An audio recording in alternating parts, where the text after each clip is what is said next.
بسم اللہ الرحمن الرحیم۔ ہارون الرشید کا بیٹا ایک دن اپنے باپ کی مجلس میں آیا۔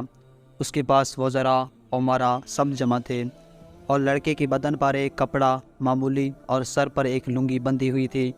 اراکین سلطنت آپس میں کہنے لگے کہ اس پاگل لڑکے کی حرکتوں نے امیر المومنین کو بھی دوسرے بادشاہوں کی نگاہ میں ذلیل کر دیا۔ اگر امیر المومنین اس کو تنبیہ کریں تو شاید یہ اپنی حالت سے باز آ جائے۔ امیر المومنین نے یہ بات سن کر اس سے کہا کہ بیٹا، تو نے مجھے لوگوں کی نگاہوں میں ذلیل کر رکھا ہے۔ اس نے یہ بات سن کر باپ کو تو کوئی جواب نہیں دیا، لیکن ایک پرندہ وہاں بیٹھا تھا۔ اس کو کہا کہ اس ذات کا واسطہ جس نے تجھے پیدا کیا، تو میرے ہاتھ پر آ کر بیٹھ جا۔ وہ پرندہ وہاں سے اڑ کر اس کے ہاتھ پر آ کر بیٹھ گیا۔ پھر کہا کہ اب اپنی جگہ پر چلا جا۔ وہ اس کے ہاتھ سے اٹھ کر اپنی جگہ پر چلا گیا۔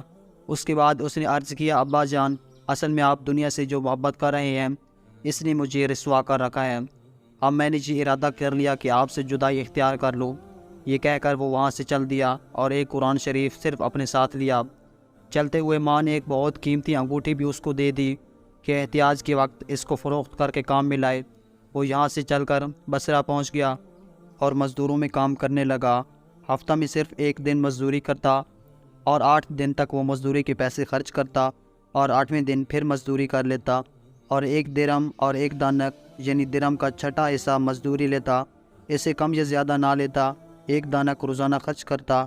ابو عامر بصری کہتے ہیں کہ میری ایک دیوار گر گئی تھی، اس کو بنوانے کے لیے میں کسی معمار کی تلاش میں نکلا۔ میں نے دیکھا کہ نہایت خوبصورت لڑکا بیٹھا ہے، ایک زنبیل پاس رکھی ہے اور قرآن شریف دیکھ کر پڑھ رہا ہے۔ میں نے اس سے پوچھا کہ لڑکے مزدوری کرو گے؟ کہنے لگا، کیوں نہیں، مزدوری کے لیے تو پیدا ہوا ہوں۔ آپ بتائیں کیا خدمت مجھ سے لینی ہے؟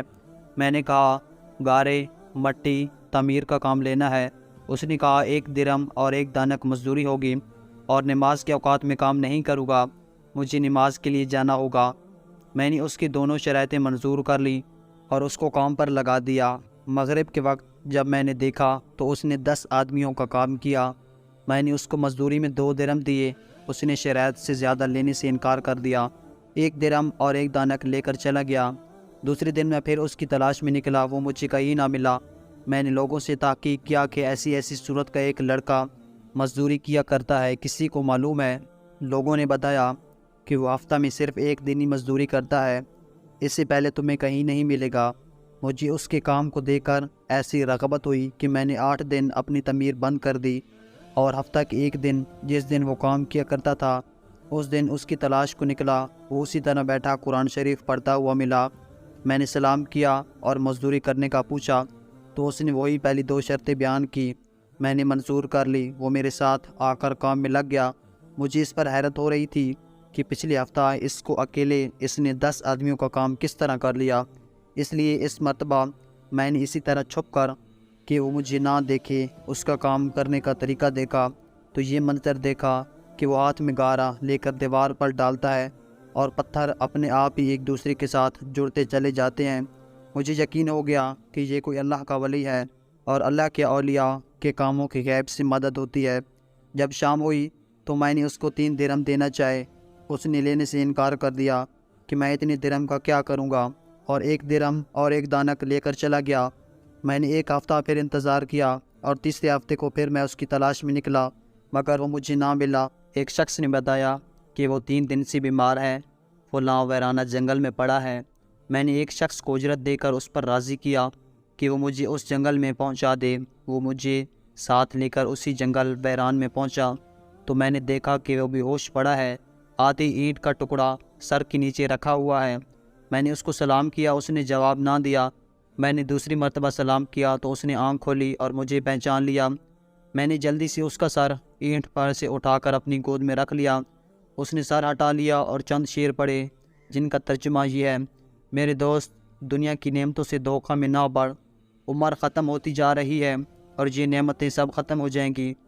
جب تو کوئی جنازہ لے کر قبرستان میں جائے تو یہ سوچتا رہا کر کہ تیرا بھی ایک دن اسی طرح جنازہ اٹھایا جائے گا۔ اس کے بعد اس نے مجھ سے کہا کہ ابو عامر، جب میری روح نکل جائے تو مجھے نہلا کر میرے اسی کپڑے میں مجھے کفن دے دینا۔ میں نے کہا، میرے محبوب، اس میں کیا حرج ہے؟ میں تیرے کفن کے لیے نئے کپڑے لے آؤں گا۔ اس نے جواب دیا کہ نئے کپڑوں کے لیے زندہ لوگ زیادہ مستحق ہیں۔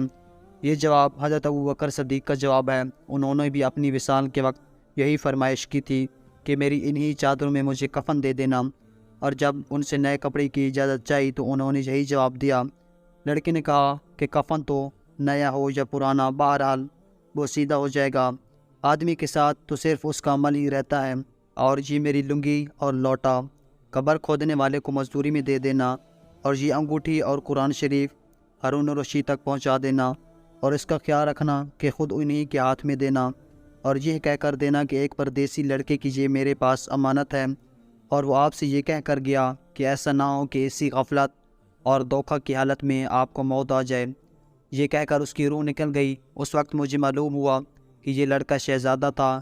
اس کے انتقال کے بعد اس کی وصیت کے مطابق میں نے اس کو دفن کروایا، اور دونوں چیزیں قبر کھودنے والے کو دے دی، اور قرآن پاک اور انگوٹھی لے کر بغداد پہنچا، اور قصر شاہی کے قریب پہنچا تو بادشاہ کی سواری نکل رہی تھی۔ میں ایک اونچی جگہ کھڑا ہو گیا۔ اول ایک بہت بڑا لشکر نکلا جس میں تقریباً 1000 گھوڑے سوار تھے۔ اس کے بعد اسی طرح یکے بعد دیگرے 10 لشکر نکلے، ہر ایک میں تقریباً 1000 سوار تھے۔ میں نے زور سے آواز دے کر کہا کہ اے امیر المومنین، آپ کو حضور اقدس صلی اللہ علیہ وآلہ وسلم کی قرابت رشتہ داری کا واسطہ ذرا سا توقف کر لیجیے۔ میری آواز پر انہوں نے مجھے دیکھا تو میں نے جلدی سے آگے بڑھ کر کہا، میرے پاس ایک پردیسی لڑکے کی یہ امانت ہے جس نے مجھے یہ وصیت کی تھی کہ یہ دونوں چیزیں آپ تک پہنچا دوں۔ بادشاہ نے ان کو دیکھ کر پہچان لیا، تھوڑی دیر سر جھکایا، ان کی آنکھ سے آنسو جاری ہو گئے، اور ایک دربان سے کہا، اس آدمی کو اپنے ساتھ رکھو، جب میں واپسی پر بلاؤں تو میرے پاس پہنچا دینا۔ جب وہ باہر سے واپسی پر مکان پر پہنچے تو محل کے پردے گروا کر درباران سے فرمایا، اس شخص کو بلاؤ، اگرچہ وہ میرا غم تازہ ہی کرے گا۔ درباران میرے پاس آیا اور کہنے لگا، امیر المومنین نے بلایا ہے، اور اس کا خیال رکھنا کہ امیر پر صدمہ کا بہت اثر ہے۔ اگر تم 10 باتیں کرنا چاہو تو 5 باتیں ہی صرف کرنا۔ یہ کہہ کر وہ مجھے امیر کے پاس لے گیا۔ اس وقت امیر بالکل تنہا بیٹھے تھے۔ مجھ سے فرمایا، میرے قریب آ جاؤ۔ میں قریب جا کر بیٹھ گیا۔ کہنے لگے، تم میرے اس بیٹے کو جانتے ہو؟ میں نے کہا، جی ہاں، میں ان کو جانتا ہوں۔ کہنے لگے، وہ کیا کام کرتا تھا؟ میں نے کہا، گارے مٹی کی مزدوری کرتے تھے۔ کہنے لگے، تم نے بھی مزدوری پر کوئی کام اس سے کرایا ہے؟ میں نے کہا، جی کرایا ہے۔ کہنے لگے، تمہیں اس کا خیال نہ آیا کہ اس کی حضور اقدس صلی اللہ علیہ وآلہ وسلم سے قرابت تھی؟ میں نے کہا، امیر المومنین، پہلے اللہ تعالیٰ سے معذرت چاہتا ہوں، اس کے بعد آپ سے عذر خواہ ہوں۔ مجھے اس وقت کا علم ہی نہ تھا کہ یہ کون ہیں۔ مجھے ان کے انتقال کے وقت ان کا حال معلوم ہوا۔ کہنے لگے، تم اپنے ہاتھ سے اس کو غسل دیا؟ میں نے کہا، جی ہاں۔ کہنے لگے، اپنا ہاتھ لاؤ۔ میرا ہاتھ لے کر اپنے سینہ پر رکھ دیا، اور چند شعر پڑھے جن کا ترجمہ یہ ہے، اے وہ مسافر جس پر میرا دل پگھل رہا ہے اور میری آنکھیں اس پر آنسو بہا رہی ہیں، اے وہ شخص جس کا مکان قبر دور ہے لیکن اس کا غم میرے قریب ہے، بے شک موت ہر اچھے سے اچھے عیش کو مقدر کر دیتی ہے۔ وہ مسافر ایک چاند کا ٹکڑا تھا۔ اس کے بعد ہارون الرشید نے اس کی قبر پر جانے کا ارادہ کیا۔ ابو عامر رحمۃ اللہ علیہ ساتھ تھے۔ اس کی قبر پر پہنچ کر ہارون الرشید نے چند شعر پڑھے جن کا ترجمہ یہ ہے، اے وہ مسافر جو اپنے سفر سے کبھی بھی نہ لوٹے گا، موت نے کم عمری ہی کے زمانہ میں اس کو جلدی سے اچک لیا۔ اے میری آنکھوں کی ٹھنڈک، تو میرے لیے دل کا چین تھا۔ لا نبی راتوں میں بھی اور مختصر راتوں میں بھی تو نے موت کا وہ پیالہ پیا ہے جس کو عنقریب تیرا بوڑھا باپ بڑھاپے کی حالت میں پیے گا، بلکہ دنیا کا ہر آدمی اس کو پیے گا، چاہے وہ جنگل کا رہنے والا ہو یا شہر کا رہنے والا ہو۔ بس سب تعریفیں اسی وحدہ لا شریک لہ کی ہیں جس کی لکھی ہوئی تقدیر کی یہ کرشمے ہیں۔ ابو عامر رحمۃ اللہ علیہ کہتے ہیں، اس کے بعد جو رات آئی تو جب میں اپنے وظائف پورے کر کے لیٹا ہی تھا، میں نے خواب میں ایک نور کا قبت دیکھا جس کے اوپر ابر کی طرح نور ہی پھیل رہا ہے۔ اس نور کے ابر میں سے اس لڑکے نے مجھے آواز دے کر کہا، ابو عامر، تمہیں اللہ تعالیٰ اس چیز کا صلہ دے، تم نے میری تہجیز تکفین کی اور میری وصیت پوری کی۔ میں نے اس سے پوچھا کہ میرے پیارے، تیرا کیا حال گزرا؟ کہنے لگے، میں ایسے مولا کی طرف پہنچا ہوں جو بہت کریم ہے اور مجھ سے بہت راضی ہے۔ مجھے اس مالک کی وہ چیزیں عطا کی جو نہ کبھی کسی آنکھ نے دیکھی، نہ کان نے سنی، نہ کسی آدمی کے دل پر ان کا خیال گزرا۔